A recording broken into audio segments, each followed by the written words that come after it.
من هیئت دولت اسرائیل رو رصد میکردم، اخبارشو، حرفایی که زده بودن، دیدم از 3 تا از وزیراش به محرم اشاره کرده بودن قبل آتش بس.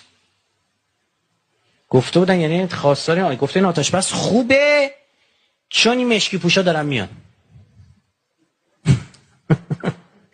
چه ربطش به جنگ چیه؟ نمیدونم یه جوری میشن اینا. تو جنوب لبنان هم اولین بار که لبنانی‌ها تصمیم گرفتن اسرائیلی‌ها رو بزنن، کاری نداشتن لبنانی‌ها با اسرائیلی‌ها. کاری نداشتن. شیعه‌ها هیچ کاری نداشتن. شیعیان 2 گروه شده بودن. یه عده بر سنی‌ها می‌جنگیدن، یه عده برای فالنجای مسیحی.